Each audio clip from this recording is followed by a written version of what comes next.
Esse monstro de 6 motores é o campeão peso pesado dos céus. Imagine um avião tão gigantesco que mal consiga passar entre os postes de gol do futebol americano. Para que se possa ter uma ideia, o jato mais utilizado do mundo, o 737, parece um anão ao lado dele. E com seus 84 metros de comprimento, é 14 metros maior do que o maior jato de passageiros que existe, o Boeing 747-400.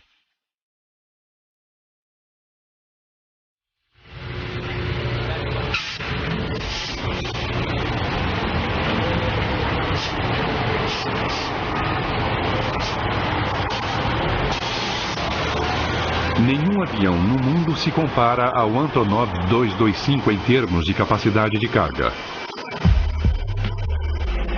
O C-17 Globemaster da Força Aérea Norte-Americana transporta 85 toneladas.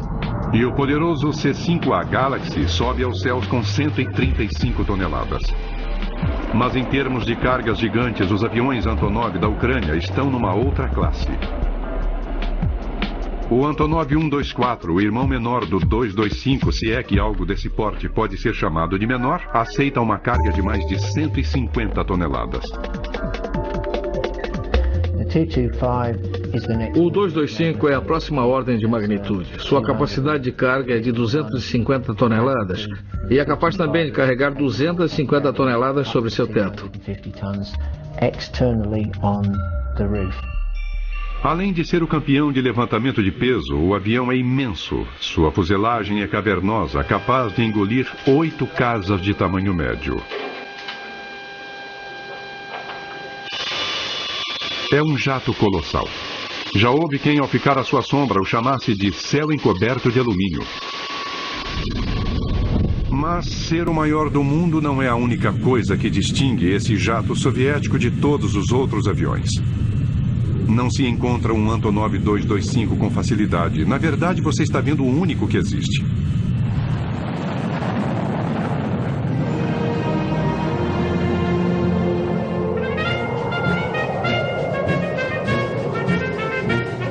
O 225 tem uma longa história de criação, abandono e depois de um renascimento que lembra a lenda do Fênix, pois ele voltou aos céus vindo das cinzas econômicas da antiga União Soviética. A odisseia desse jato único realmente o coloca numa classe à parte de todas as outras máquinas voadoras. O Antonov 225 evoluiu da competição intensa com os Estados Unidos da América pelo domínio do espaço.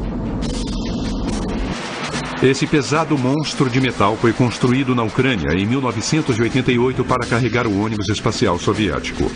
O ônibus espacial, com seus 36 metros, ficava confortavelmente apoiado sobre os ombros largos do Antonov 225 e era ofuscado pelas dimensões da aeronave projetada para transportá-lo.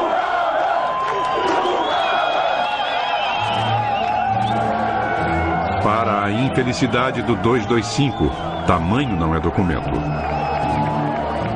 Em 1989, o Muro de Berlim caiu e em 1991 a própria União Soviética virou história. Nem mesmo seu tamanho poderia salvar o Antonov 225 dos problemas econômicos de um país em transição. O programa espacial deles foi cancelado e esse jato assombroso foi aposentado e promovido a ser a maior pilha de sucata do mundo. Eles estacionaram o avião num canto do complexo de Gostomel, onde eram conduzidos os testes, e ficaram vendo esse patrimônio maravilhoso cair aos pedaços.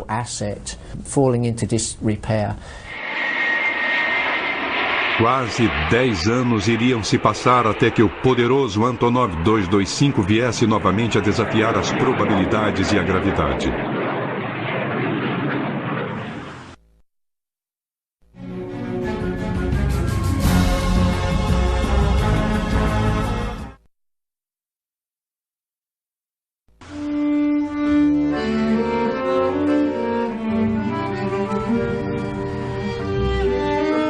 O maior avião do mundo leva o nome de seu criador, O nome de um homem cuja paixão pelos aviões teve início no tempo em que o czar Nicolau II ainda imperava sobre a Rússia e a ciência aeronáutica vivia sua primeira infância. Ele viria a se transformar num dos heróis de uma nação que ainda não existia. Oleg Konstantinovich Antonov nasceu no dia 7 de fevereiro de 1906, perto de Moscou. 3 anos apenas depois de os irmãos Wright terem voado pela primeira vez em Kitty Hawk. Enquanto seu país atravessava a Primeira Guerra Mundial e a Revolução Comunista, o jovem Antonov mantinha sua cabeça nas nuvens. Ele colecionou peças de aviões da Primeira Guerra e sua fascinação com o voo o levou a projetar seu primeiro planador. Oleg Antonov construiu sua primeira máquina voadora em 1923, quando tinha 17 anos de idade. Era um planador que não chegou a ter muito sucesso, mas durante os 15 anos seguintes, Oleg Antonov construiu muitos outros planadores de classe internacional que ganharam alguns campeonatos soviéticos e mundiais. Ele aperfeiçoou suas técnicas de engenharia na Escola Politécnica de Leningrado, onde se formou em 1930. A partir daí, trabalhou como projetista-chefe em várias fábricas soviéticas, desenvolvendo mais de 30 tipos diferentes de planadores. Ele foi um engenheiro de muito talento, especialmente em aerodinâmica. Durante a Segunda Guerra Mundial, Oleg Antonov foi subchefe de projetos do Sr. Yakovlev, o famoso projetista de aviões de caça, mas isso não o satisfazia.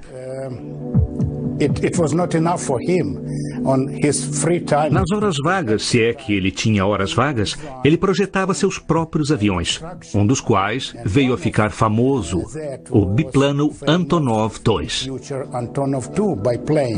Esse pequeno avião, o Antonov II, mostrado em frente aos escritórios de seu criador em Kiev, foi o modelo que o levou a projetar os jatos de grande capacidade de carga que levam seu nome hoje.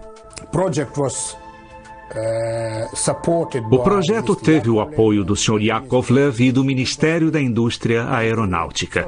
O primeiro protótipo foi montado na fábrica de Kiev e voou em 1946. O avião era bom, obteve grande sucesso e o governo resolveu produzi-lo em grande escala.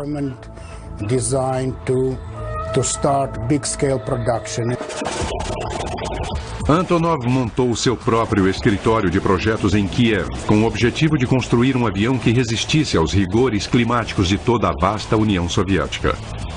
Uma aeronave que fosse capaz de pulverizar as plantações na Ucrânia e depois levar correspondência às regiões desoladas e congeladas da Sibéria. Foram construídos 18 mil desses burros de carga e muitos ainda prestam serviço hoje. A capacidade que Antonov tinha para projetar aeronaves que preenchiam perfeitamente as necessidades soviéticas fez com que ele se tornasse amigo de Nikita Khrushchev, o que lhe deu um certo status na União das Repúblicas Socialistas Soviéticas. Pouca gente tinha um escritório assim na União Soviética. O escritório de Antonov foi preservado como se fosse um santuário e está cheio de objetos antigos que lembram a Guerra Fria, gravadores secretos, sistemas complexos de comunicação e painéis secretos. Esses objetos revelam truques de pouca tecnologia que eram usados na prática da engenharia e dizem muito sobre Oleg Antonov e seu papel vital para a aviação soviética. Antonov continuou a projetar aviões nesse escritório e esses aviões ficavam cada vez maiores graças a esse homem ao qual a Ucrânia dedica uma admiração pouco divulgada, por ele ter consistentemente produzido os maiores aviões do mundo. A primeira aeronave de fuselagem larga do mundo foi projetada aqui em 1965, o Antonov 22. Até hoje, o 22 continua sendo o maior avião a turbohélice do planeta. Foram produzidos cerca de 100 desses grandes aviões militares de transporte.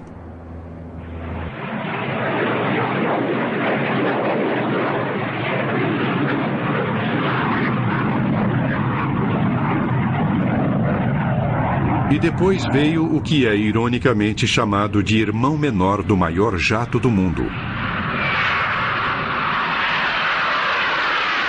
O Antonov 124.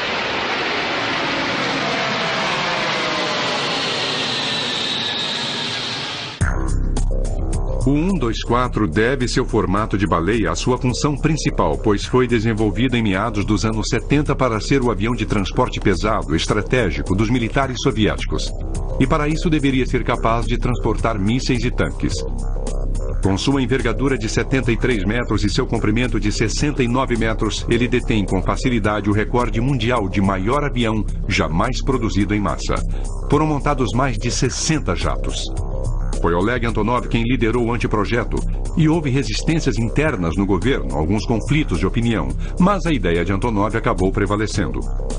Algumas das características mais notáveis dessa criação gigantesca de Antonov eram as asas mais grossas do que as de seus antecessores, o que oferecia mais sustentação e permitia levar mais combustível. A aeronave tinha portas de carga no nariz e na cauda, permitindo que veículos entrassem por um lado e saíssem pelo outro. Esse jato tinha a capacidade de se inclinar para frente sobre seu trem de pouso, facilitando o acesso pela frente, e dispunha de seu próprio guindaste, que levantava cargas na cauda e as levava para dentro do avião, para a posição desejada. O 124 era excelente para ir onde os jatos em geral não chegam. Usava um trem de pouso gigantesco para pousar suavemente onde fosse necessário, mesmo em pistas não pavimentadas.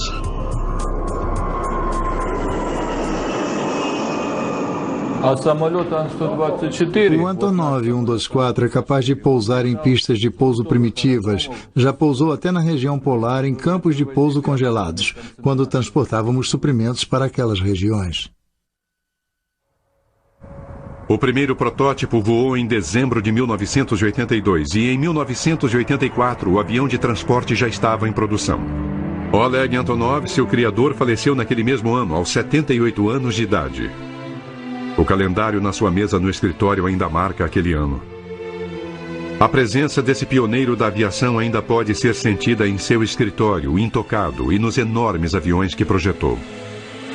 O sucesso obtido pelo modelo 124 permitiu que a companhia que Antonov deixou como legado se lançasse no projeto de um avião ainda maior, um jato que estivesse à altura do programa espacial soviético e de sua corrida contra os Estados Unidos para o domínio do espaço.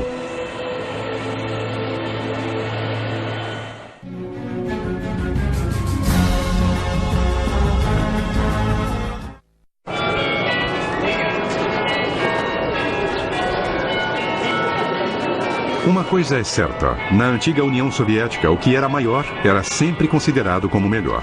Das estátuas colossais aos helicópteros desajeitados, o tamanho dominava. A competição com o Oeste era feroz durante a Guerra Fria, e os projetistas da Antonov se esforçavam para superar os americanos. Eu me lembro que competíamos com os Estados Unidos o tempo todo em termos de aeronaves de transporte. Eles construíram o Hércules, nós construímos o Antonov 12. Depois o Antonov 22. Eles construíram o C-5. Construímos o Antonov 124. Depois só o Antonov 225. Talvez os Estados Unidos não precisassem de um avião maior e talvez não tenham construído mais nada justamente por causa do Antonov 225.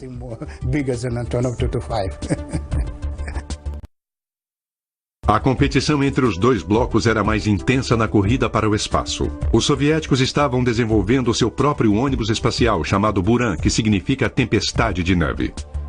Seu projeto era parecido com o ônibus espacial americano. Os engenheiros soviéticos haviam tentado projetar algo diferente, mas no fim uma cópia dinâmica em forma de flecha foi a escolhida. Há, no entanto, diferenças significativas, pois o Buran não tem motores principais para que possa levar mais carga, e por isso depende exclusivamente dos foguetes externos para entrar em órbita, o que lhe dá uma capacidade de carga 4 vezes maior. Diferentemente do ônibus espacial americano, que tem motores principais com um tanque externo e foguetes propulsores a combustível sólido, o Buran usa foguetes que queimam combustível líquido controlados por acelerador, que são ligados e desligados para evitar explosões, como a que causou o fim da missão Challenger em 1986. Nos anos 80, o programa do ônibus espacial soviético estava atrasado, mas eles queriam acompanhar o ritmo do programa norte-americano. Os soviéticos não tinham um veículo maior para transportar o Buran, por isso, em 85, foi iniciado o programa do Antonov 225. Era necessário inventar e projetar um sistema e um veículo para transportar esse ônibus espacial para a área de lançamento que ficava muito distante da fábrica. Essa aeronave foi construída sob exigências muito fortes, tanto em termos de prazo como de custo. E tudo era consequência do fato de que os Estados Unidos já tinham seu ônibus espacial e a União Soviética estava ficando para trás.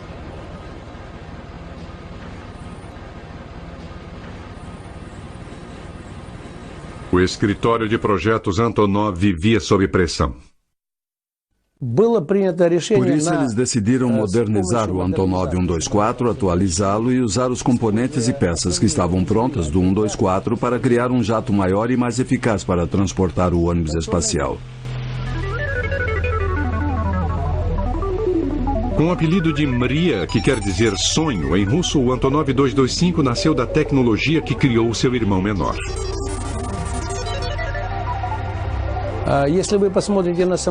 Olhando bem para o 225, é possível notar que ele tem muitas semelhanças com o Antonov 124. Há muito em comum entre os dois aviões. O corte transversal é idêntico ao do Antonov 124. Os painéis do para-brisas do 225 são, na verdade, os mesmos do 124. E as turbinas são as mesmas do Antonov 124. A diferença é que são 6 ao invés de 4.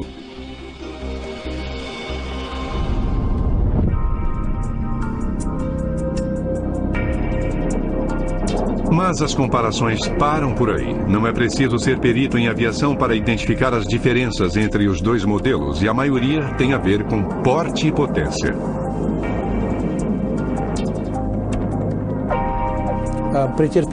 Houve uma alteração na seção de cauda. É uma cauda de empenagem única para compensar pelo transporte do ônibus espacial sobre a aeronave. Não há porta traseira de carga porque a fuselagem é muito longa e nós aumentamos os números de suportes do trem de pouso traseiro. Há 7 de cada lado no Antonov 225, que usa um total de 32 rodas, incluídas as da bequilha dianteira.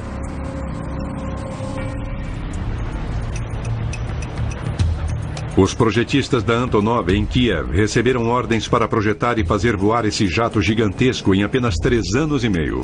No início, a tarefa parecia impossível. Os engenheiros não conseguiam nem encontrar um galpão suficientemente grande para montar o jato. Foi um problema encontrar um local para construir a aeronave, pois ela não caberia em nenhuma das instalações existentes. No início, tivemos de construir a fuselagem em seções e armazená-las em ângulo para que coubessem dentro do galpão. Graças à burocracia soviética, os projetistas do Antonov 225 chegaram ao ponto de ter mais avião do que hangar. Na União Soviética, era mais fácil construir um galpão do que um avião. Construíamos aviões em menos tempo do que éramos capazes de construir prédios. E tivemos que montar o 225 tão rapidamente que ele cresceu mais rápido do que o galpão onde estávamos montando. Houve problemas com o projeto também. O 225 foi projetado para transportar cargas gigantes e o avião teria de ser capaz de pousar onde fosse necessário levar esses objetos de grande porte. Tivemos problemas com o trem de pouso. Tínhamos de resolver o problema de criar uma aeronave com um peso de decolagem de 600 toneladas que também fosse capaz de pousar em pistas que não eram feitas para o peso dela. O trem de pouso teve de ser projetado de modo a não quebrar as pistas. A solução do problema foi o enorme conjunto de trens de pouso do Antonov 225, que envergonha qualquer carreta de 18 rodas. São 32 que queimam borracha cada vez que esse colosso de 600 toneladas toca o solo. Houve também outros desafios. O chefe dos projetistas se lembra de um susto que levou quando o jato estava quase pronto. Depois que o avião ficou pronto, descobriu-se que não era possível instalar o buran sobre a fuselagem. Naquela época não tínhamos equipamento de carga e o guindaste que havia no aeroporto não conseguia instalar o buran. Os engenheiros tiveram de projetar e construir às pressas um guindaste especial para elevar o buran a 20 metros de altura e colocá-lo sobre a fuselagem do 225. Os projetistas do 225 sobrepujaram as enormes dificuldades associadas com sua enorme aeronave e cumpriram o prazo.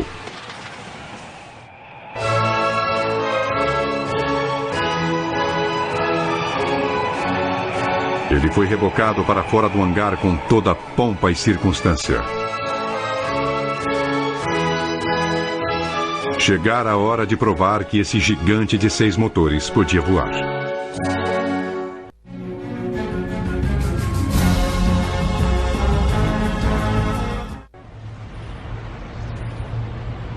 O escritório de projetos Antonov trabalhou duro para concluir o 225 dentro do prazo estabelecido pelo governo soviético.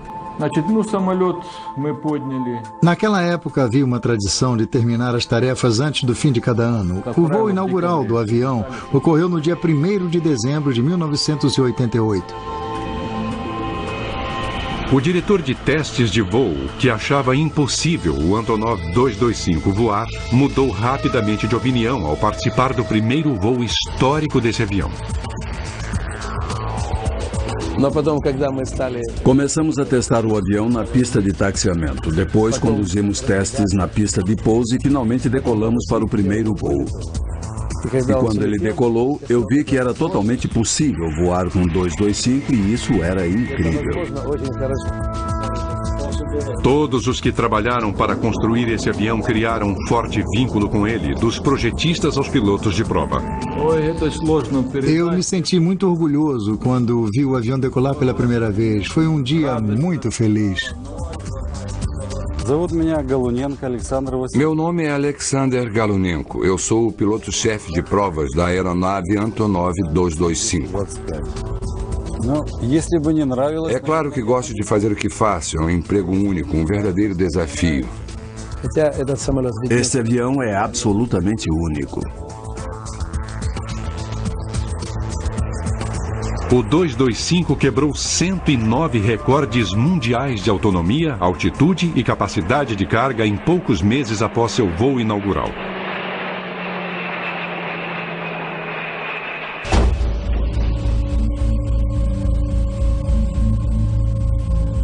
Em 1989, o avião cumpriu a missão para a qual foi projetado. Voou com um ônibus espacial soviético que pesava 90 toneladas preso ao seu exterior pela primeira vez.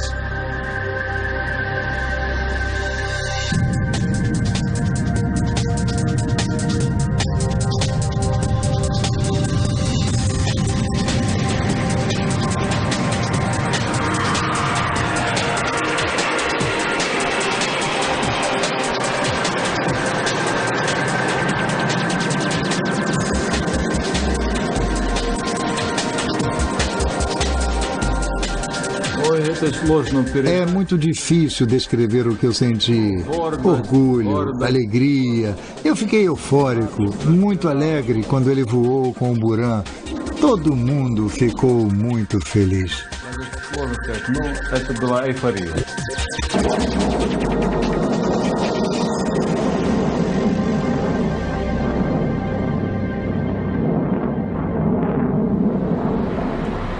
O 225, com Buran preso a ele, apareceu pela primeira vez perante uma audiência internacional no Salão de Aviação de Paris em 1989. O jato gigantesco roubou a cena. Eu me lembro que em Paris, em 1989, os visitantes não se interessaram por nenhum outro avião do show, mas havia uma fila enorme perto do nosso para visitá-lo. O porte e a potência do Antonov 225 capturaram imediatamente a imaginação do mundo. Houve até propostas para transformar o Antonov em aeronave de lazer para fazer cruzeiros. Houve muitas propostas estranhas apresentadas por estrangeiros muito ricos. Foi sugerido que ele fosse transformado em hotel voador com quartos e suítes no deck superior e no deck de baixo haveria piscinas e um cassino. E quantas pessoas poderiam desfrutar dessa fantasia de lazer? Do ponto de vista técnico, o avião poderia levar até 1.500 pessoas. É interessante fazer algumas comparações. O jato de passageiros de maior capacidade em operação hoje é o Boeing 747-400, que a plena carga transporta apenas 524 passageiros. Se fosse adaptado, o Antonov 225 poderia levar quase 3 vezes esse número de pessoas. O Buran acabou só executando um voo espacial. E poucos anos após o voo inaugural do 225, ocorreu um evento que mudou o mundo e acabou com todos os planos grandiosos acerca do futuro desse jato gigantesco.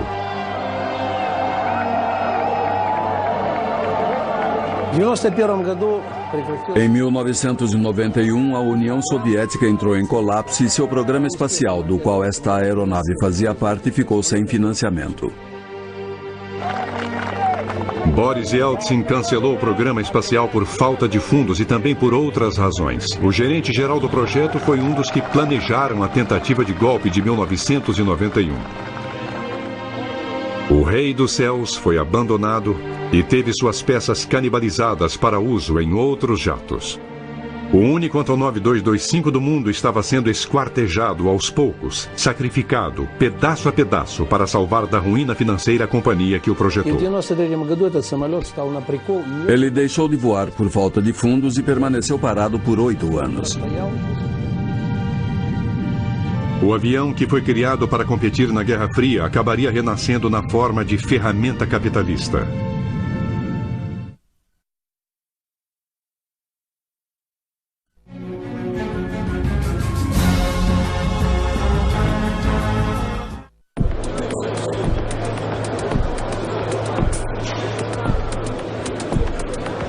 Com a queda da União Soviética, o escritório de projetos Antonov foi forçado a lutar por sua sobrevivência. Para continuar funcionando sem verbas do governo, começaram a utilizar sua frota de aviões comerciais gigantescos. Começamos a oferecer ao mercado o principal componente de nossa frota, o Antonov 124, que permite que transportemos cargas de grandes dimensões e muito pesadas. Eles formaram então uma parceria com a firma inglesa Airfoil Heavy Lift e fundaram as linhas aéreas Antonov. A empresa de Londres está a cargo do recebimento dos pedidos e da programação de voos. Juntas, as duas companhias preenchem um nicho do mercado usando os megajatos da Antonov que ninguém mais tem. O maior concorrente deles no Ocidente utiliza Jumbo 747 de carga, que não são grandes o suficiente para transportar certos tipos de carga superdimensionada. E logo a Antonov começou a transportar tudo, de geradores de hidroelétricas a equipes de carros de corrida, carros, equipamentos de apoio e todo o resto para qualquer destino no mundo. É quase que uma questão de você mencionar qualquer coisa e nós dizermos que já transportamos. A carga que me marcou mais foi a locomotiva que levamos completa do Canadá à Irlanda faz alguns anos, estabelecendo o recorde mundial de carga comercial, pois ela pesava 109 toneladas. O conceito psicológico de colocar uma locomotiva dentro de um avião é demais para uma mente normal.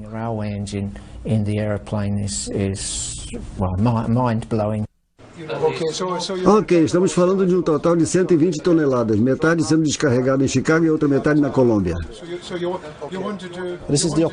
Aqui fica o centro de operações da Airfoil Heavy Lift, e é daqui que coordenamos os voos que operamos juntos com o escritório de projetos da Antonov, que incluem aviões Antonov 124 e 225. O planejamento é crucial quando a carga é muito grande ou muito pesada, ou ambos, e os computadores ajudam a determinar como a carga vai ser colocada a bordo. Desenvolver o plano de voo é também um grande desafio. Cargas pesadas resultam em alto consumo de combustível e, em geral, são necessárias várias escalas para reabastecimento. O impressionante é que os maiores aviões do mundo não exigem as maiores pistas de pouso do mundo. Esses aviões podem pousar em espaços limitados. O 124 pode pousar até em campos gramados, o que o tornou muito popular na África, onde transporta suprimentos que salvam vidas. Um deles, uma vez, levou 452 refugiados etíopes para um local seguro. O grande 124 sustenta também o escritório de projetos Antonov. Ao utilizá-lo para prestar serviços, a companhia conseguiu sobreviver à queda da cortina de ferro. O nosso Antonov 124 produz dinheiro que, em tempos difíceis, ajuda a manter nosso escritório de projetos em Kiev.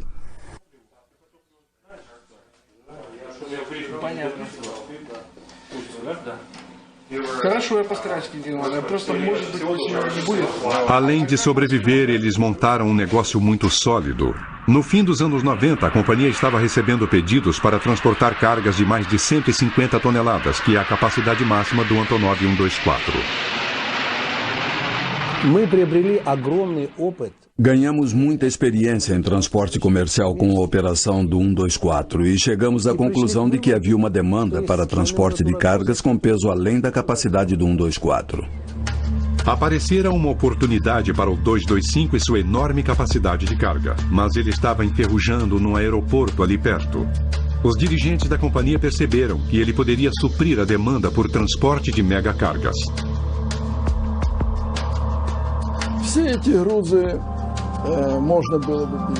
Essas cargas pesadas podem ser transportadas pelo Antonov 225 com facilidade e a administração de nossa companhia decidiu recuperar a aeronave que estava abandonada havia muitos anos.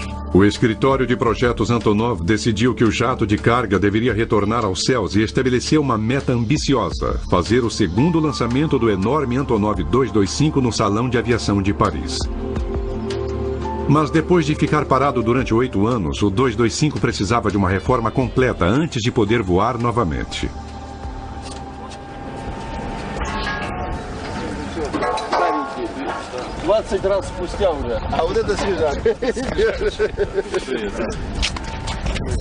E de repente foi como se a história se repetisse, pois os mesmos projetistas, montadores e pilotos desse avião fenomenal foram chamados para executar o milagre de sua ressurreição.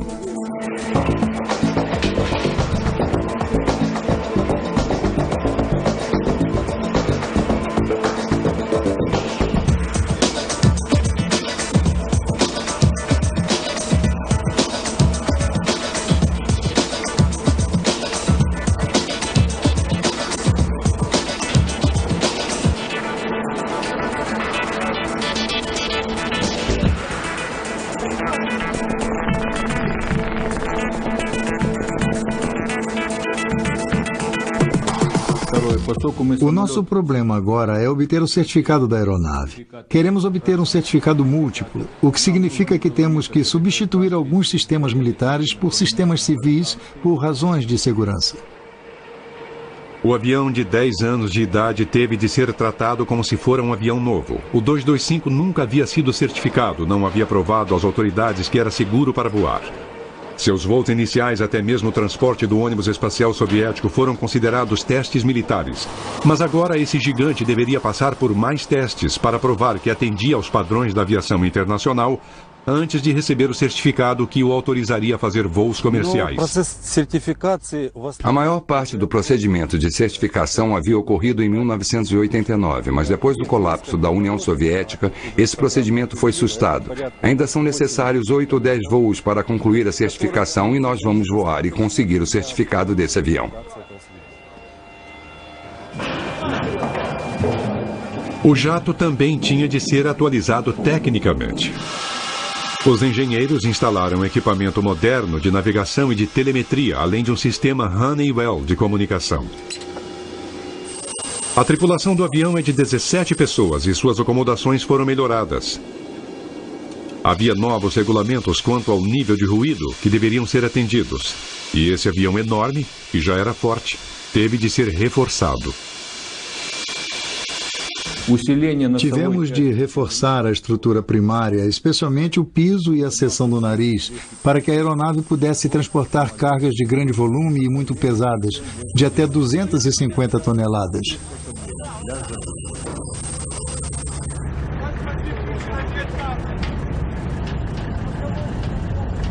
Todas essas melhorias foram necessárias para preparar esse grande jato para longos transportes. O avião está sendo submetido agora à manutenção de solo, antes do nosso primeiro voo, depois desse tempo todo parado. O 225 recebeu 6 turbinas novas, fabricadas na Ucrânia, que produzem em conjunto mais de 150 mil quilos de empuxo.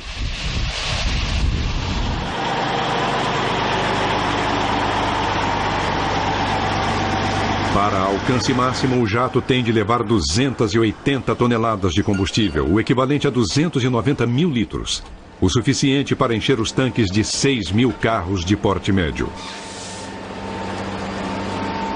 O 225 leva consigo um lago de combustível, que ele bebe à razão de 18 toneladas por hora. Dependendo do peso da carga, ele pode voar 13.000 quilômetros, sem escalas. Essa é a distância de Nova York a Hong Kong.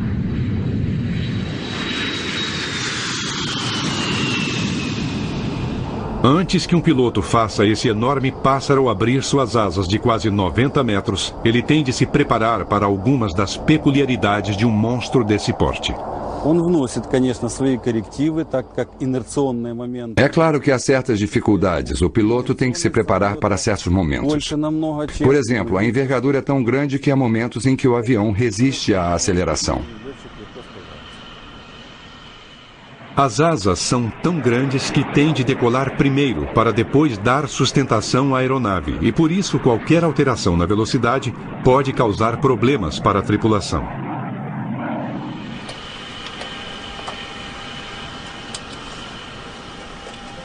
E a cabine, colocada lá em cima, faz com que o piloto fique a uma altura de 3 andares sobre o solo. E o que ele vê não é necessariamente o que precisaria ver.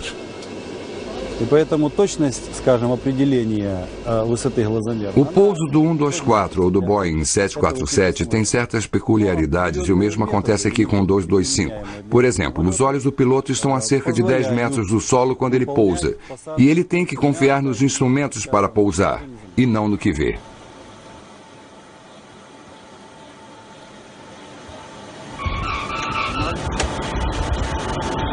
O peso máximo de decolagem desse jato potente é de fantásticas 580 toneladas.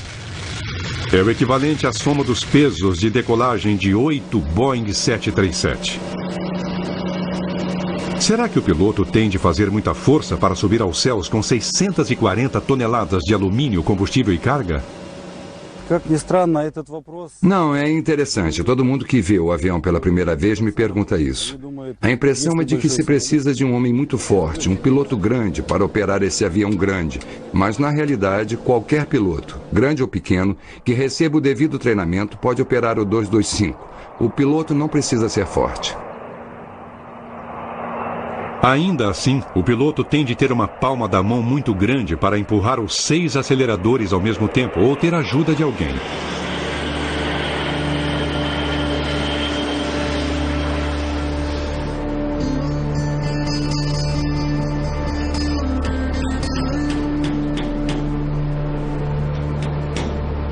No período de 1 ano de ser retirado da naftalina e depois que as peças canibalizadas foram repostas e os sistemas de bordo atualizados, os homens que originalmente montaram o 225 podiam voltar a se orgulharem dele. Chegara a hora do voo de teste para provar que o 225 podia voar novamente.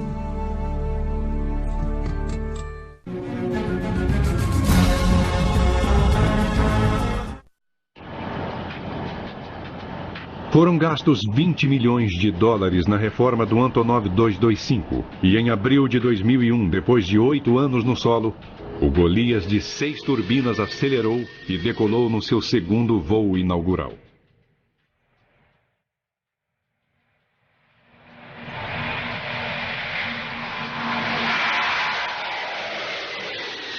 Com o maior avião de transporte novamente em operação, o escritório de projetos Antonov já faz planos para explorar da melhor maneira a capacidade do 225. O avião tem grande capacidade de carga, podendo levar ao ar mais de 250 toneladas. E seu compartimento de carga de 43 metros de comprimento poderia engolir toda a fuselagem de um Boeing 737. Os engenheiros estão estudando a possibilidade de transportar fuselagens de 737 entre fábricas que distam milhares de quilômetros umas das outras. E o avião tem outra característica única, pois pode transportar carga no seu exterior, como o fez com o ônibus espacial soviético. Módulos aerodinâmicos estão sendo projetados para serem colocados sobre a aeronave no lugar do ônibus espacial. Eles vão levar volumes que sejam grandes demais para entrar no imenso compartimento de carga do 225.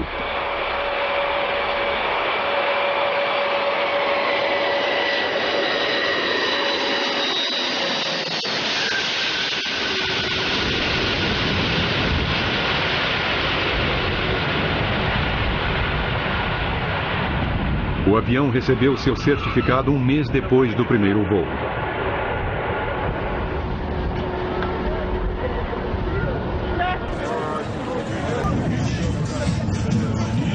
Foi um dia de muito orgulho para os ucranianos. Numa grande cerimônia, à qual compareceu o presidente Kuchma, da Ucrânia, a aeronave recebeu sua certificação para a operação comercial. O trabalho começou a dar frutos poucas semanas depois e eles conseguiram atingir sua meta.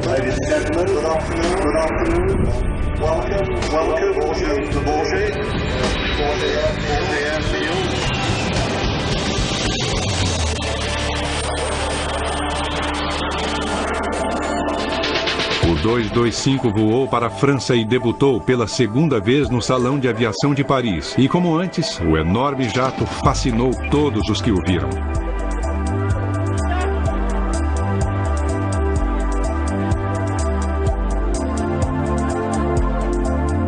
Mas dessa vez o 225 apareceu como representante do comércio e não dos cosmonautas.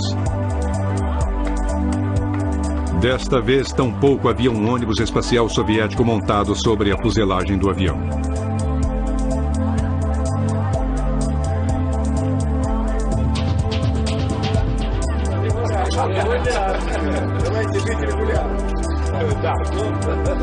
Em vez disso, a tripulação do Antonov fez o maior número de contatos possível, na esperança de conseguir contratos para transportar carga de outros países no seu avião, único no mundo.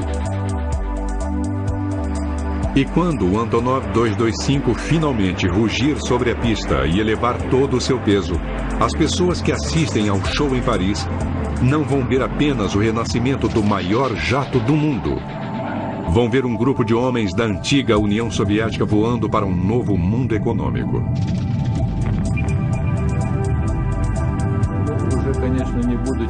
O que eu sinto agora não é muito diferente do que eu senti no primeiro voo. Sinto orgulho pela companhia Antonov e fico satisfeito porque em tempos tão difíceis conseguimos os recursos para fazer essa aeronave retornar à operação. A ressurreição dessa aeronave no Salão de Paris foi um sucesso absoluto. 13 anos depois de seu voo inaugural, o 225 está de volta aos seus momentos de glória. Transformado de gigante da Guerra Fria em gigante comercial, esse jato de fuselagem larga está pronto para enfrentar os rigores do transporte de cargas pesadas por todo o planeta. Versão brasileira Sincrovídeo.